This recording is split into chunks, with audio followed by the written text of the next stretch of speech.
শাহাওয়াতি মিনান নিসা, 1 নম্বরে মেয়ে লোকের নাম। সেই জাত যারা পাল্টিয়ে ফেলতে চায় তারা কাফের। আল্লাহ বলেন বাদদালু নি'মাতাল্লাহি কুফরা ওয়া হাল্লু কওমাহুম দারাল বাওয়ার। ওই মানুষগুলো জাহান্নামের যে ঘর, এই দারুল বাওয়ারের দিকে, জাহান্নামের ঘরের দিকে জাতিকে তারা পরিচালিত করতে চায়। সমকামিতা যারাই প্রমোট করবে তারা জাহান্নামী, কারণ এরা আল্লাহর পুরা সিস্টেমকে উল্টিয়ে দিতে চায়। কথা বলেন ঠিক কিনা? একজনকে নিয়োগ নিয়ে কয়েকদিন খুব তোলপাড় চলছিল এই একটা কারণে, উনি সমকামিতা প্রমোট করতে। ওনার যে সিনেমাগুলো আপনি বানিয়েছে দেখেছিলেন, বিশেষ করে ব্যাচেলর, 8% সিঙ্গুলার নাম্বার, এগুলো দিয়ে একটা মেয়ে লোকের ঘর কি করে ভাঙা যায়, পরকীয়া প্রেমে কি করে আসক্ত করা যায়, সেই শিক্ষাগুলো দেওয়া হচ্ছে। এই কারণেই তো এদেশের মুসলমানেরা তাকে মাথার উপরে মেনে নিতে পারেনি। কথা বলে না কেন? আল্লাহর প্রকাশ্য নিষিদ্ধ কাজ যারা বৈধ করতে চায় যে কোনো কায়দায়, এদেশের মানুষ কিন্তু বুঝে ফেলে। আর বুঝে ফেললে আপনি কি তাদেরকে আর দাবিয়ে রাখতে পারবেন না। যদি একবার বোঝে যে আল্লাহ রাসূলের বিরুদ্ধে যাচ্ছে, ও বাবা হলেও তালাক দেবে। কথা বলুন। এতটুকু থাকলে ইনশাআল্লাহ যথেষ্ট। এতটুকু ঈমানও যদি আমাদের থাকে, কিয়ামত পর্যন্ত এদের সংরক্ষিত থাকবে। কিন্তু এটা ধরে রাখা লাগবে, মুনাফিকে যেন না ঢোকে। অনেক মুনাফিক অলরেডি তৈরি হয়ে গেছে, কারণ জালেমদের এতদিনের জমানো টাকা হালাল করা লাগবে না। অনেকে হালাল করছে এইভাবে, না আপনি বিপদে পড়বেন। কোরআনে কারীমের সূরা আন-নামল ভালো করে খেয়াল করবেন। আমি কোরআনের আয়াতের তাফসীরের সাথে বাস্তবতা যখন মিলাতে চাই, দেখি খাপের খাপ মুমতাজের বাপ দিকে যাচ্ছে। একটু দেখেন তো মেলে কিনা। আমাকারু মাকরা ওয়া মাকারনা মাকরা ওয়া হুম লা ইয়াশউরুন।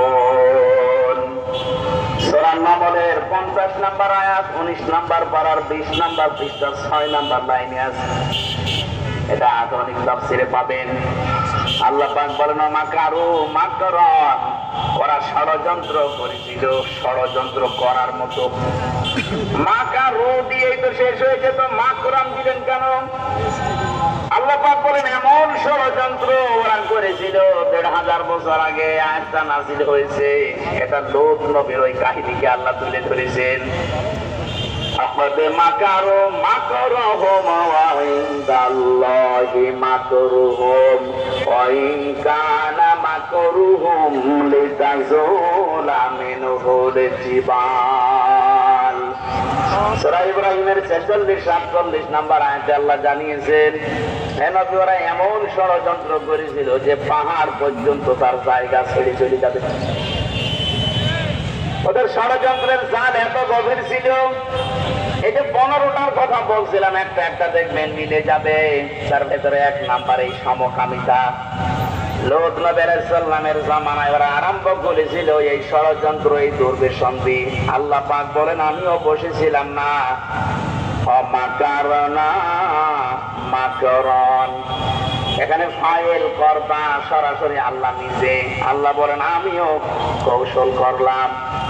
তাহলে কাফেররা যেটা করে ওইটা ষড়যন্ত্র, আল্লাহ যেটা করে ওইটা কৌশল। হ্যাঁ, কথা বুঝুন। গোয়েন্দা বিভাগের লোক আছে এখানে বহু। আমি আসার সময় সব দেখে বুঝেছি, কারণ আমি জানি আমি যেখানে যাই ফেরেশতা আগে যে হাজির হয়।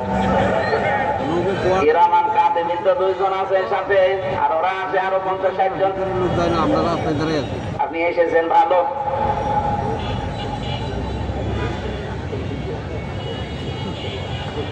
রোড ঘাট পুরা জাম হয়ে গেছে। আশপাশে বলে যে কি এলইডি নাকি লাগানো আছে, সেখানে যান যদি জায়গা পান।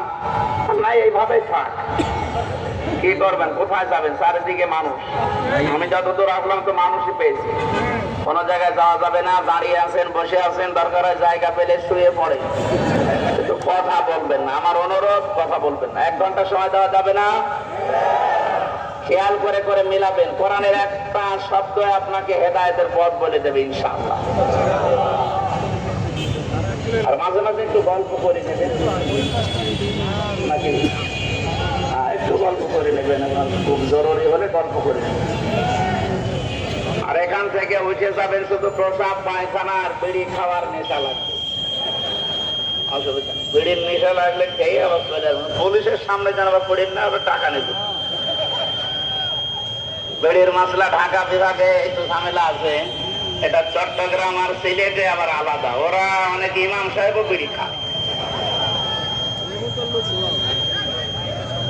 কে মাইক তো ঠিকই আছে